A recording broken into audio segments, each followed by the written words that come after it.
The other thing that we've seen work really well at many of our clients are leader talks, right? So have a leader once a month, once a quarter, talk about what they see in future leaders. I think that's really an effective way to kind of communicate to the organization as well. And that's inspiring on many occasions also.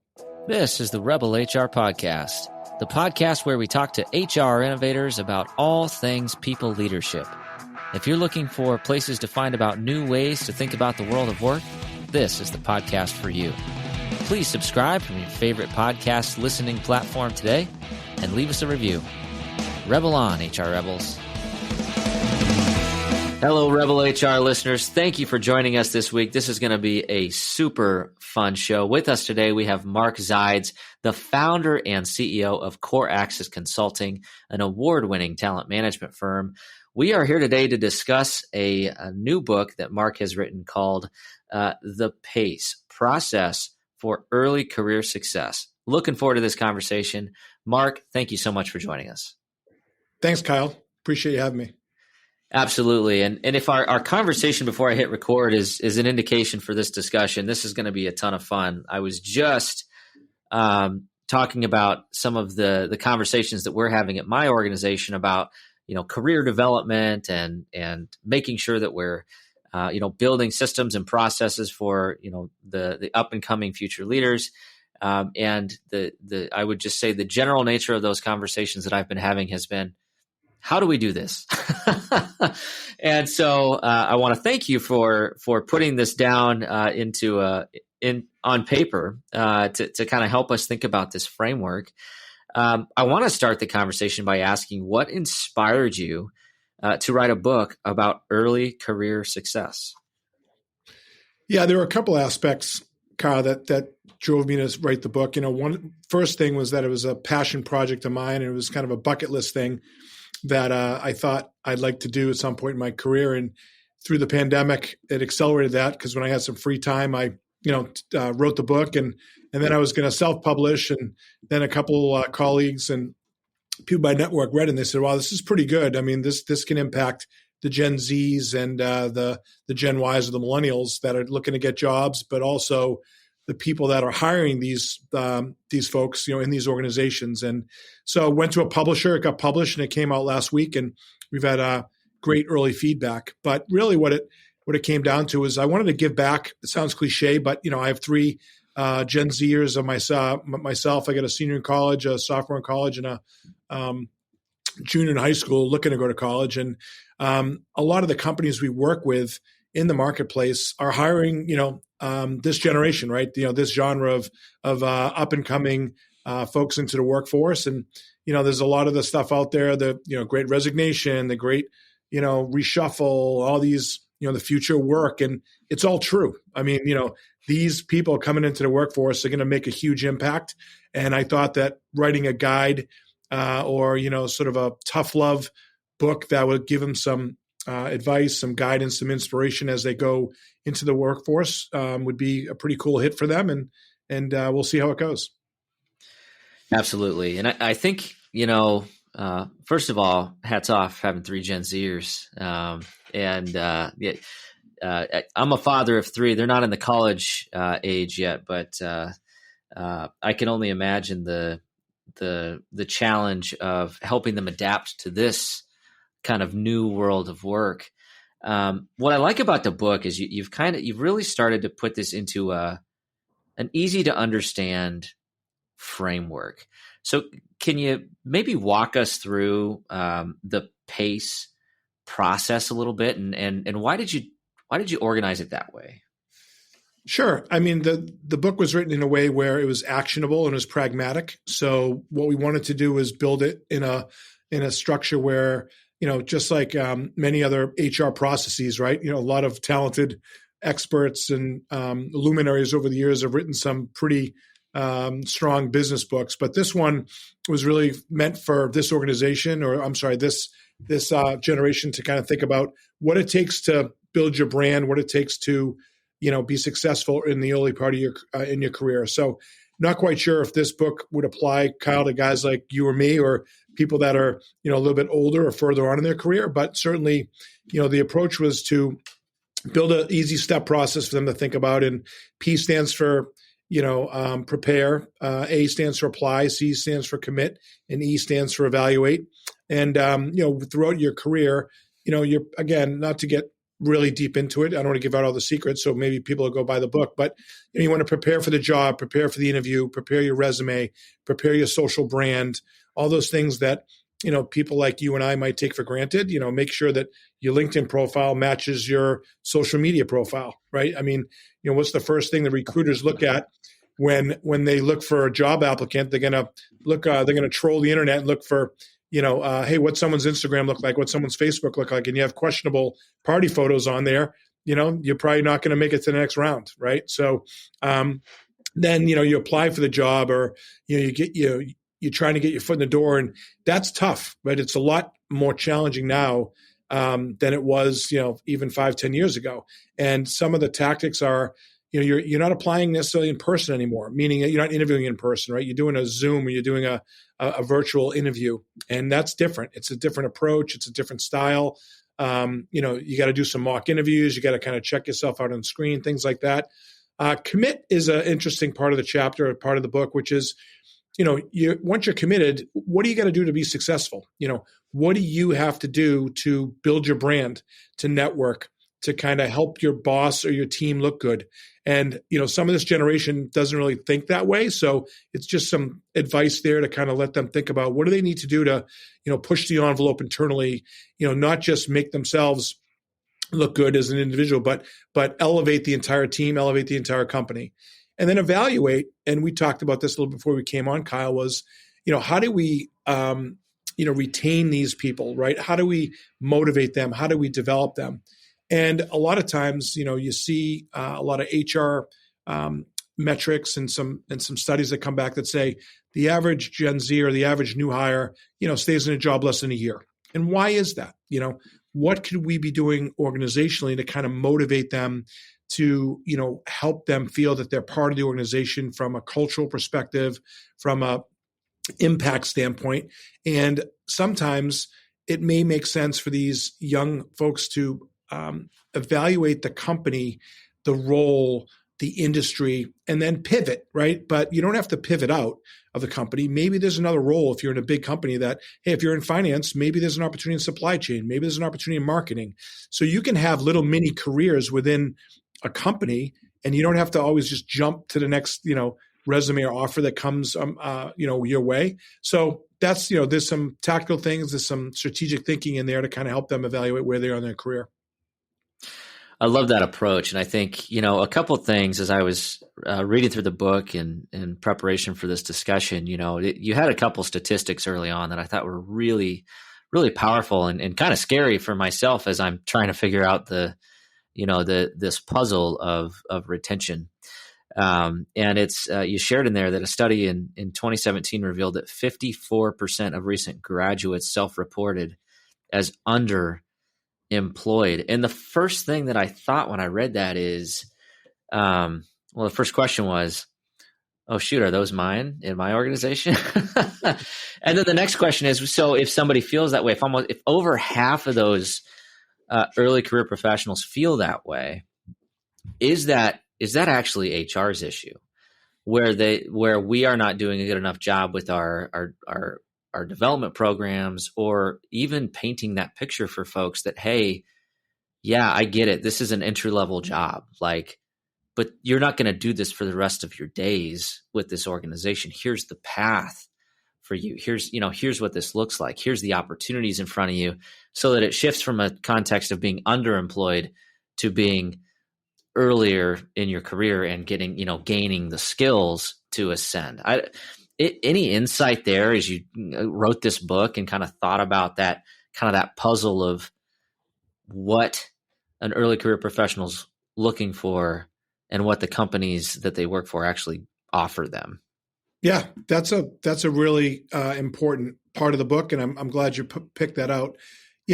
What we find and what we hear. Again, we work with all types of companies, startups, mid-sized, companies like Amazon, Bank of America on the large global side.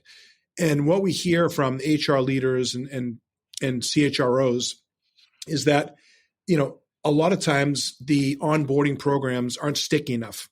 They don't really include enough of a mentor-mentoree program. There's not enough. There's a lot of that informational stuff right at the beginning, getting onboarded to a company. But what can companies do to, drive engagement, drive activity with this cohort or with this group of new hires or with this, young generation? But I argue that it's a two-way street, right? So the company can set up a platform for you to be successful. They can set up all these communication channels, ongoing training, things like that. But these, individuals that are coming into the workforce need to advocate for themselves. They need to push the envelope up the food chain to kind of demonstrate their leadership skills and what they feel is going to make them successful and fulfilled. Now, we don't want to create a bunch of one-off situations where people are saying, "Hey, I want unlimited vacation time. I want to get promoted after 6 months." But there are some of those outliers out there. But in general, what can these organizations do to kind of connect those two, challenges with what these individuals are looking for, and then what the company wants to do from a developmental perspective? And we can talk about all day long about 360s and in reviews and rater reviews, things like that. And there's a lot of technology out there, as you know, in HR that automates that. But truly, what are these individuals passionate about? And can the company map their passions and their skill building to important projects? That makes it a win-win. It's hard to do. But, if you kind of put it in a little box, like that's what's going to kind of solve that 54% and move that number down.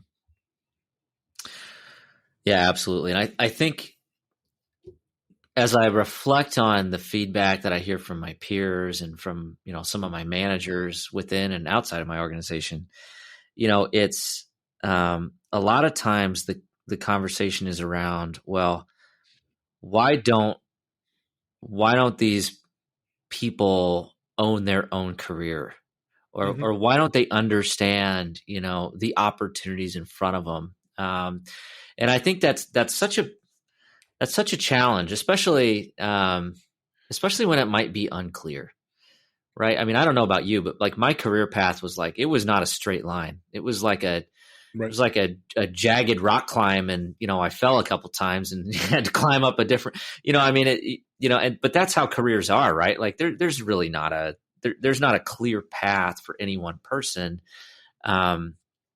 So as you think about this from the standpoint of an early career professional, what is your advice for those that are maybe kind of figuring that out as they go but are looking for a straight line, right? How do you work through that kind of that natural conflict of career growth? Yeah, great question. So I'm a visual guy, right? So I'm all about career laddering, career trajectory. I like a roadmap, right? So I like a roadmap, but I also will argue that the road is not straight, like you said, right? Mm-hmm. It's a journey. These are all cliches. It's a marathon, not a sprint. It's a journey, right? And it's not a clear path. But if you have a roadmap that at least they can see the light at the end of the tunnel, but the road can go 5 different ways where they're going to have to figure it out. They're going to fall down. They're going to figure stuff out. That's helpful. So what we see being successful, what I see being successful is, are there some success stories in your company or other companies that, I'm Jane Doe or John Smith, and I've been here for 5 years, right? Because the time horizon beyond 5 years is, it doesn't make sense. You can even wind it down to 3 years and say, I came on board here. I love the company because of the culture, the people, the mission, whatever that might be. And you know what? In the 5 years or 3 years I was here, I held 6 jobs. So I started out just like you, Miss or Mr. New Hire. And then after 9 months, I ended up doing something else. Then I did this. Then I went into sales. And if you had a couple of testimonials or videos that tell that story, and whether that's part of New Hire or whether that's part of a Slack channel, I think that's kind of cool, because then they can start to visualize or crystallize, hey, wow, that's a success story, right? I like those. We've had some clients that build those into their New Hire or build those into sort of their communication plan. On the flip side, these individuals need to know that, they're a fit and they need to learn every day. And again, cliche, but if you fail, learn from it. If you fall down, get up, all that stuff, right? You're not going to be perfect. And it's, you have to give them a little perspective because they don't have perspective because they've grown up in this bubble for the most part, coming out of college. And you can say, look, you just came out of a 4-year college university, assuming that, that was their path to get to a role or to a company. How much did you change from freshman year to senior year? Right? You can draw that analogy and say freshman year you came onto campus and you had no idea what was going on. Senior year, you were a big man or girl on campus, right? So, and then everything in between, think about everything you learned, the professors the classes you took, the social activities, whatever that might be, and translate that into the workforce now, because it's going to be the same ride. It's not going to be a linear path. And I think that if you can draw some analogies and some experiences like that with some true stories, I think that actually helps. I love that. I do love a good cliche. I'm guilty, but hopefully this doesn't feel like a marathon. And it maybe feels like an easy sprint. How's that? Sure. Yeah. No, I think it's I think that's a great analogy. I know some of like the employee testimonial stuff can be really powerful. I think painting that story, and then helping somebody paint themselves into that story. In their own context, right? Kyle, the other thing, just real quick, the other thing that we've seen work really well at many of our clients are leader talks, right? So have a leader once a month, once a quarter, talk about, what they see in future leaders. I think that's really an effective way to kind of communicate to the organization as well. And that's inspiring, on many occasions also. So expand upon that, because this is a new concept to me. So are they explaining their career path? Are they explaining what they're looking for in future leaders? What does that look like? Both. Yeah. Great question. Both. So let's say you're in the finance, or you work for, you said, a manufacturing company. Let's say it's head of R&D or head of supply chain. Let's say supply chain. That person can come say, look, I'm the VP of supply chain. Here's what it took for me to get here. Here's what my team does to help the organization move forward every day. Here's what I look for in these individuals, here, and maybe there's a case study, or maybe there's an example of someone on their team that they call out and say, hey, Kyle's been a great manager of supply chain because he's done these 5 things in the last 12 months. Right. So again, give them some context, give them some examples. And then, at the same time, you're lauding that person. And then maybe they can visualize a little bit, okay, if I go into supply chain, I might have a shot, because now they can sort of triangulate, hey, well, that guy, Kyle's only been there for a year and he's already a manager. And so I like those leader talks. And then again, if the leader's a really good communicator and a really strong leader, they'll empower these people to really want to take charge themselves. We'll be back after a quick break. And so used to having everything in front of them right away that we forget that innovation just takes time. I myself, I get frustrated too. Why? And this as being one of my best friends is, hey, I talk to you all the time. Hey, man, I'm frustrated in the fact that I can't seem to just get there in the next day. But that's just not how these things work, right? Innovation needs to be planned out. It needs to be very methodical. And then when it finally hits, that's when it seems like to everyone else that it sort of just came out of nowhere. But to you, the amount of dedication that it took over that time. That's very cool. Yeah, I just took a bunch of notes, but that's one of the other things that I know. I'm sure myself and many other listeners to this program are feeling the same thing, especially now with kind of the new nature of work. Is how do we foster connection when we're all on screens, right? Talking to a talking box on a computer screen. How do you personalize that? How do you, how do you build, some trust within an organization? How do you communicate to folks?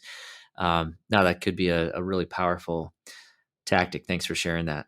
One of the things I wanted to talk about, and it actually, and I don't know if you did this on purpose, but when I read the title of your book, my immediate thought process was, oh, this is going to be about how quickly people want to move within their careers, and going back to the cliche of a sprint, not a marathon.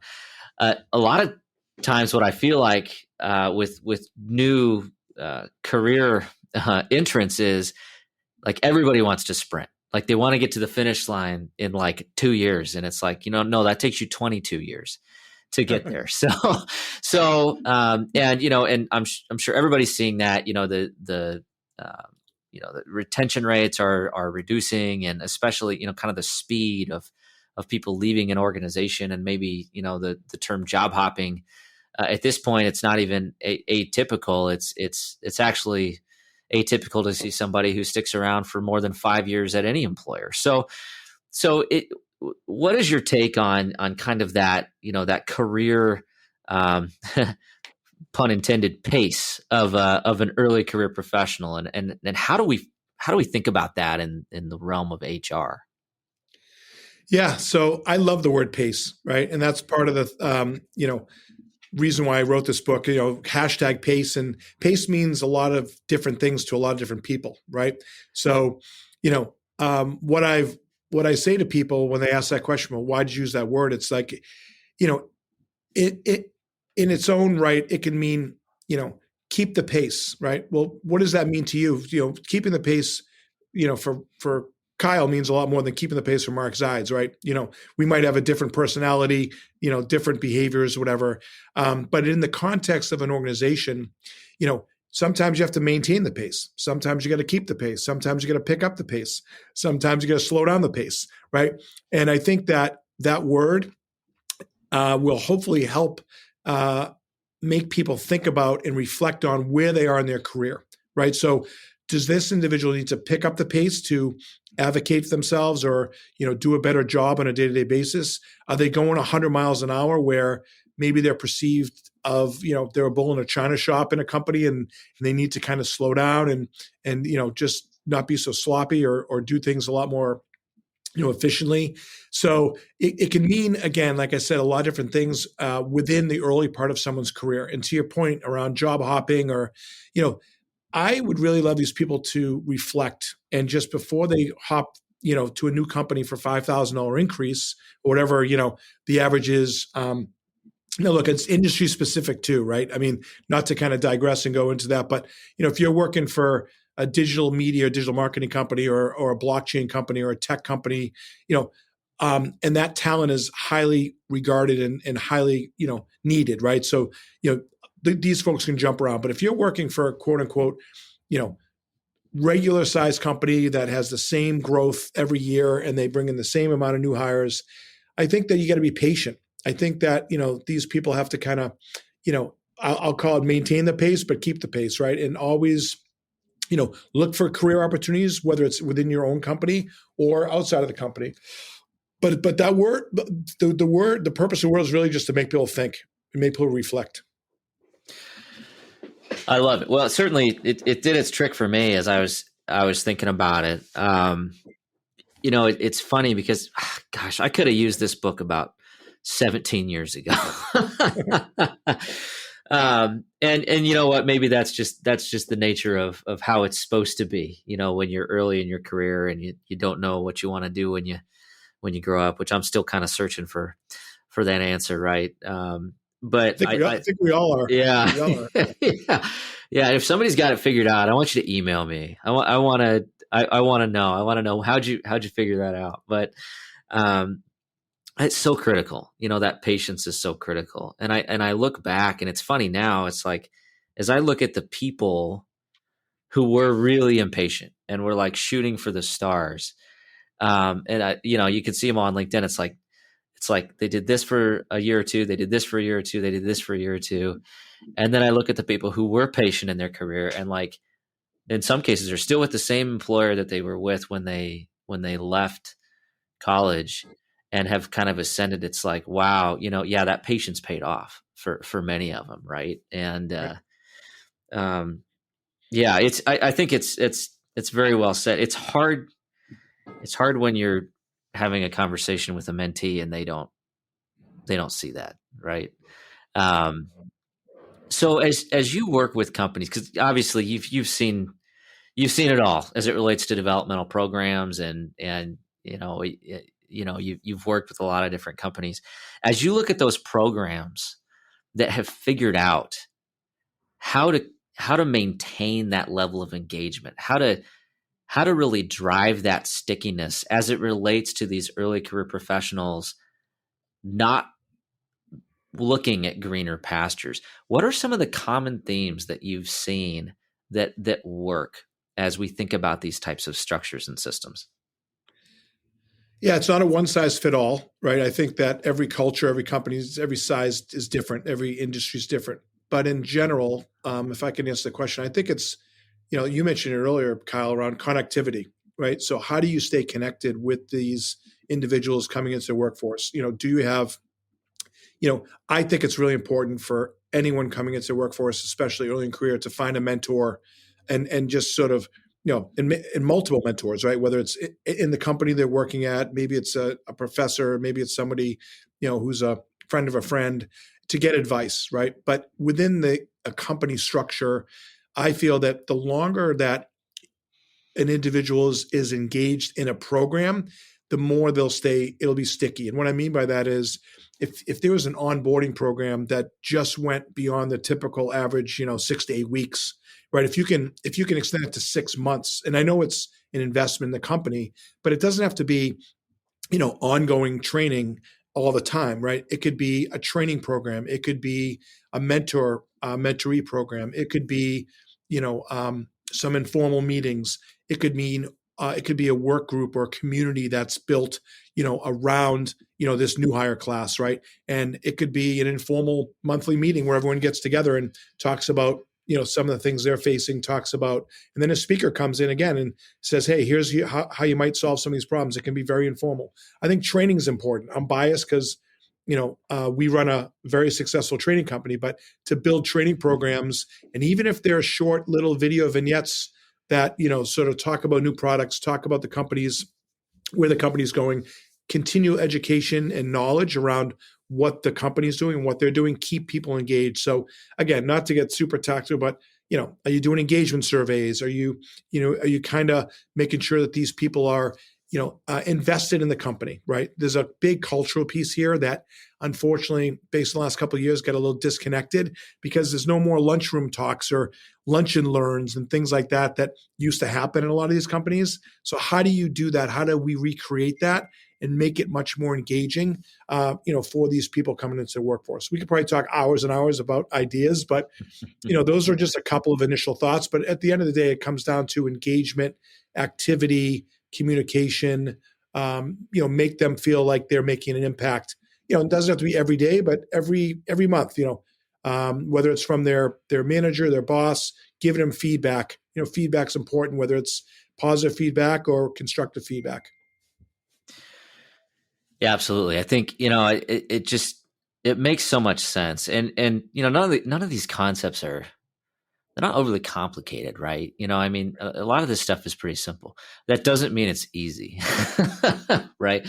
And that's one of the theories that I have. A lot of times we throw around like retention and stickiness as terms, and a lot of times we're kind of throwing our hands up like, well, what do we do? But I think more often than not, it really does come down to that connection piece. It's like if you have employees who feel connected to others at your workplace and they feel like they have some friendships at work or some loyalty to a mentor or a boss, and they have that feeling of community, and they know that they can, raise their hand and be listened to or make an impact in the job they do. It's like, don't we all want that? That's not an early career professional thing. That's like just an employee experience thing. Like we should all have workplaces like that, right?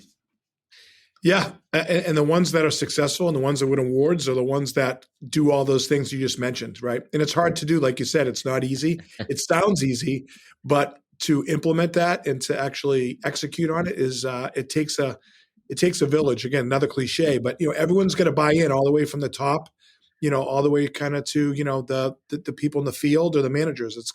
Everyone's got to be connected.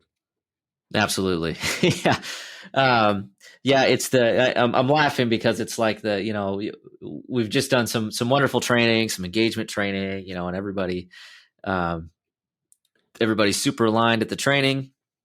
And then you go back to your desk and you're like, oh crap, I got all this crap, and then you just go right back into your old mold, right? It's like you actually have to kind of have to intentionally shake the mold a little bit and apply the learnings and continue to stay focused, which I think to second your point on, like, that's why you've got to be consistent and thoughtful about it, right? You can't just do a training one time 5 years ago and say, you remember that training we did 5 years ago? Right. Right. It's got to be consistent. So. And training has to be experiential, right? It has to be fun. And there's so many ways now versus, 5-10 years ago, I mean, these quote unquote kids grew up with games, gamification, right? They're playing, video games. And a lot of times we don't realize this, but I listened to a great podcast the other day on how he built this with Guy Raz. And, the last podcast or a couple was with the founder of Discord, Jason Cintron. And you should listen to it, or your listeners should listen to it, because it opened my eyes of why these quote unquote young people play games like, Xbox or some of these other things, is because it's a social platform. So they may be playing, Madden football, but they're getting together with their friends and they're talking about whatever, even though they're kind of playing this, competing this game, and it's a social network so you and I, I used to talk on the phone, right, with my friends. These guys all get together in a place and they just kind of kibbutz for an hour or 2 hours, and that's what they did when they're getting together. So you hear about that and you're like, wow, that's what this generation does to communicate and solve problems maybe. And you look at Discord, it's got 150 million users, and it's a bunch of gamers or game developers and people that build, great products, all can get together in these communities and talk about experiences and stay connected, and they can invite friends. And so it's really interesting to kind of think about how this generation communicates and learns and becomes engaged. And it's much different than a traditional workforce, right? I mean, the workforce has, Slack and Skype and, Jammer and tools like that are good. But fundamentally, an organization structured a lot differently, to not enable that type of communication protocol. So I thought it was really, really interesting to kind of get into the shoes of, okay, well, when my kid used to play video games, and he's a very social kid, he's plays sports, video, like, why are you playing? Oh, I'm hanging out with my friends. Yeah. So it's kind of interesting, to kind of get that perspective. But anyway, not to digress. No, but I think it's a really important point. And I reflect, I have a 10-year-old son, and, it's like, why don't you go run around the block, go ride your bike, skin your knee, kick a soccer ball, take your friends down to, go down to the school playground. And he's like, I am with my friends. Like but I'm skinning my knee in Roblox right now. And we got this obstacle course game we're playing, but it's like totally social. And it's, right. And so, my wife and I are like, well, we don't like him on screens, but this is actually his social activity. And, in the middle of a pandemic, when everybody's all locked in their house, I mean, what else do we want him to do? So, it is just totally different than, than how I was brought up. So do you, as you thought about this book and you thought about kind of, early career professionals and obviously the differences generationally just in the environments with which we were raised, what are the gaps that you've observed between the processes of career development and getting hired and all that yesterday versus today, and how do we bring those two worlds together? Yeah, I mean, so that's some of the impetus of the book as well. I mean, there are workplace gaps, and I'm not saying anything that people don't already know. And I have some assumptions and some of my own beliefs, which is, I'm a Gen Xer, and Gen X values grit, right? So I'm one of those old school, do whatever it takes, work harder than the next person. If you gotta work nights, weekends to get the job done, you got to get it done. And I feel like this generation doesn't even know what grit means. Again, I'm generalizing, but a lot of them, they have a perception, or there's a stereotype. And I did a TEDx talk a few weeks ago at Babson College, and you can look it up. But my whole talk was on, this generation has the perception in the marketplace or from these hiring managers that they're soft. It's a trophy generation. And I'm guilty as charged. I got 3 kids in that generation, right? But what do they need to do, and what do they need to shift their mindset on to fit into these cultures or into these organizations? Because the people that are hiring them are Gen Xers mostly, right? They're people in their 40s and 50s that are hiring them. And if they don't come to the table with the right mindset, the right attitude, the fact that they want to look, they can change the world and solve, climate change and all that. That's awesome. I mean, that's an incredible, they're empathetic. They bring so much more to the table than I do, or my generation does, but there are workplace gaps. So what can they do? It's up to them, right? Like, we've coddled them. We've brought them up, taking care of the kids. They've graduated college. Now, you know what? Here you go. It's time to make it happen on your own. And this book's giving them some tough love and some advice to do that. And they own it. They own their career, right? It's not their parents anymore. It's not their guardians. And whatever they need to do, make it happen, right? So again, going back to the old cliche, you got to, be smart. You got to outwork people. You got to advocate for yourself, So I put it more on the employee or the person that's working for the company. Then the company, has to own their development. I mean, again, they both have to own the development, but that's my perspective on it. And then the workplace gap question is a loaded question. It's difficult to answer in 30 seconds, but that'll help shrink it a little bit, in my opinion. Sorry, that's not a fair question, but if we had the answer to that, we wouldn't. We wouldn't need to be talking today. We could be sipping Mai Tais on a beach somewhere, right? Exactly. I think that's a great example, and it's one of the things. It's fascinating. So I'm what they call an exennial or an elder millennial, or there's all these different silly terms, right. But I'm like lumped between Gen X and millennial, and I don't necessarily associate with either one. There's somewhere I'm like, yeah, I'm that. And then there's somewhere I'm like, yeah, I'm that. I think one of the really powerful things early in my career was realizing, oh, wow, there's a stigma about me, right? Like, oh, people, it's like, oh, people are looking at me like, oh, it's like kids these days, like shaking their fist and like, get out, get it together. But I think it's really powerful for an early career professional to have that realization, and many of them don't, to their own, detriment, right? I remember distinctly, I was doing a generational differences training for my frontline leadership group at a former company, and I had a young millennial employee who was she was an HR intern. And I was putting together this presentation for this group, and I said, "Hey, will you look at this? Like, I'm trying to explain you to them. Like, right. Can you help me?" And she went through the training, and she read it just with her mouth wide open for basically the entire training. And she looked at me, she goes, "Is this what people think?" It's like. Yeah. Yeah, it really is. Like, this is the stereotype of you and your generation. And she's like, "Well, I don't feel like I'm like this." And I'm like, "Well, then, I think we have some work to do on helping people understand, your perspective." But it was that light bulb moment. And then actually she's gone on to much success, which has been awesome to see. She's now like a senior HR manager, and she's accredited some of that success to realizing early on that there is a perception there, and then actively bucking that perception.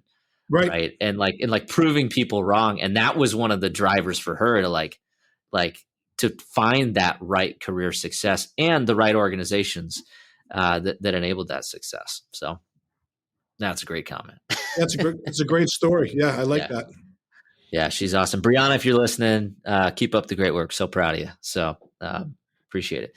But what's also funny is, like, as a as a leader, I've learned just as much from the younger generation as they've come in and kind of taught me things. Like I would actually argue I was doing things that were inefficient, and what I would consider to be, maybe somebody who didn't have, to use your term, like the grit.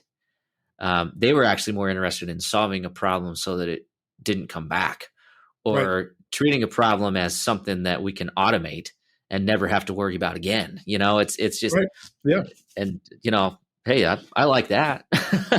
Yeah. I mean, I feel that this group that's, entering the workforce have much broader communication, technology skills than you or me. Right. So if they can solve a problem with technology or based on their skill set or their experience, then they should do it. And they should bring that to the table because,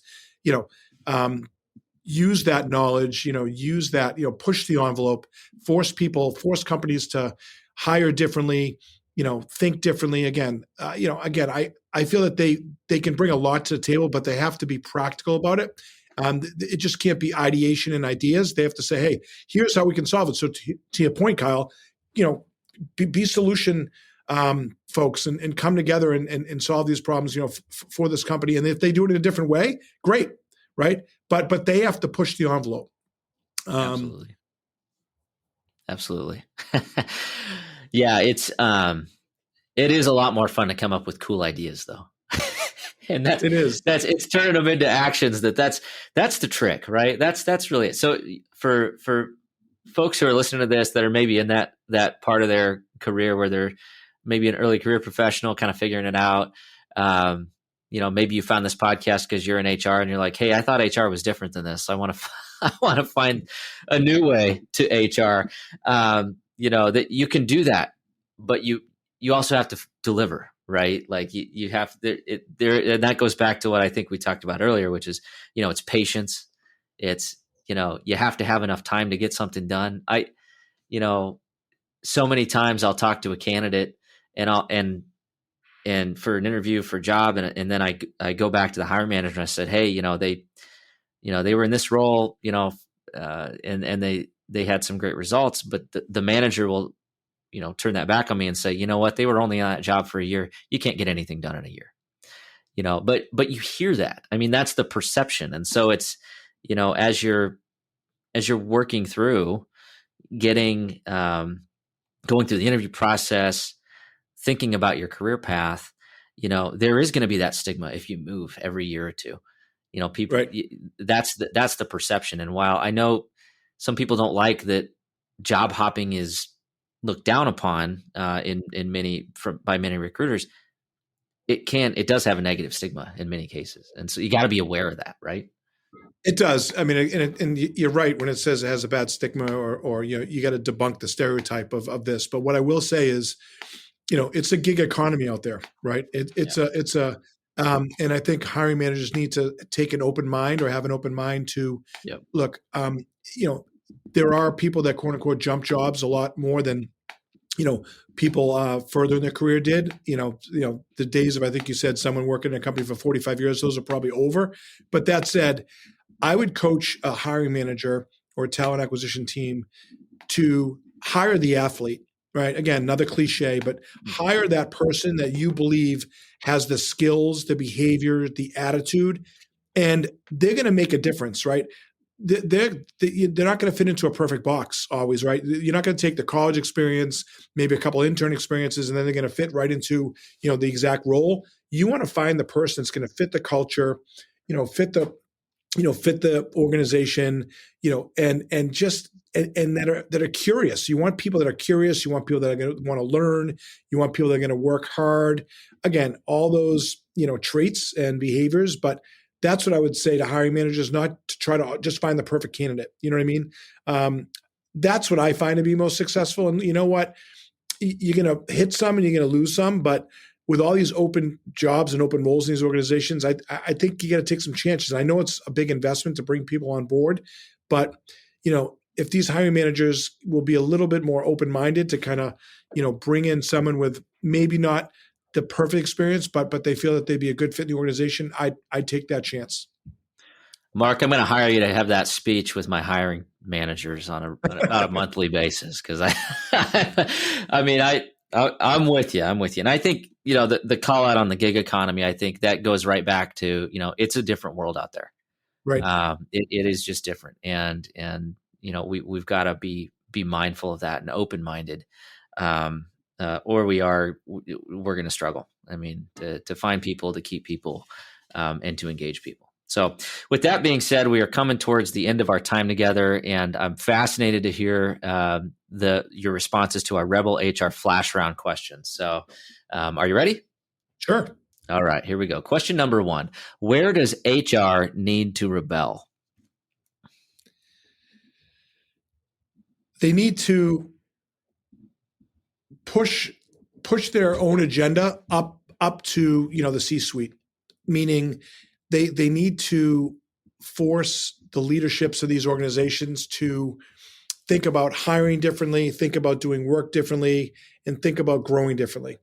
So HR again is a huge important piece of an organization, and instead of again, back to our cliche, Kyle, have a seat at the table. They really need to make sure that, because the people is the organization, right? An organization can't run without its people, and at the simplest form. So HR needs to, go to leadership, whether it's a CEO or the CFO or the COO, and say, look, here's what we need to do.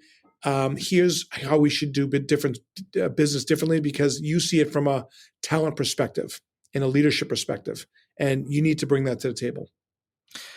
I agree 100%. And coming from my context, so I'm in the manufacturing sector right now. For years, the definition of human resources is what we would call a non-value added resource. We're not directly adding value to the product. The customer is not willing to pay for that. That's how they would define it in my realm. But if we think about ourselves that way, we are completely missing the point. Like, why are we here? What isn't business? It's a group of people, right? We are the people business. We've got to have that voice. So I agree 100%. Question number 2, who should our listeners be listening to? There's some great podcasts out there. I mentioned earlier How I Built This with Guy Raz. It's a great podcast. It kind of talks about leaders and how they made it through their journey. I like Token CEO. I don't know if you're a Barstool person, but the CEO of Barstool, Erica Nardini, has a great podcast, and she talks about what young people should be doing or thinking about when they get into the workforce, and very direct, very authentic, very raw content. So I like those 2 podcasts. And again, there's a lot of great information out in the internet to look at too, around leadership and change and things like that. So those are some of the things that I mentioned. Awesome. All right, last question. How can our listeners connect with you? I'm a big LinkedIn person. So I'm a big social network person. I think LinkedIn's the best way to connect with people professionally. So feel free to reach out to me on LinkedIn. I also have a website, markzides.com, and, talks a little bit about my book. The audio book just came out or is coming out this week. So if people want to, kind of listen to it that way, that's great. And then I'm also on Instagram and Facebook, but that's kind of, more on the personal side. But I mean, I would say LinkedIn or markzides.com is the best way to get in touch with me. And if anyone wants to talk to me about, you made kind of a semi joke, but if you want me to come in and talk to your leadership or your leadership team, your HR team, your recruiters about how they can be more successful, I'm happy to talk to you, outside of the podcast. I love it. And we will have all that information in the show notes. Open up your podcast player, click in, check it out. We'll have a link to the book as well. Highly recommended. I'm definitely going to be buying some copies and giving them to some of my mentees, I think, who are asking these exact questions of me right now. So I appreciate you putting this down and helping out the next generation to come. So Mark, thanks for spending some time with us today. Yeah, Kyle, it was a pleasure. Thanks. Thank you. All right, that does it for the Rebel HR podcast. Big thank you to our guests. Follow us on Facebook at Rebel HR Podcast, Twitter at Rebel HR Guy, or see our website at rebelhumanresources.com. The views and opinions expressed by Rebel HR Podcast are those of the authors and do not necessarily reflect the official policy or position of any of the organizations that we represent. No animals were harmed during the filming of this podcast. Baby.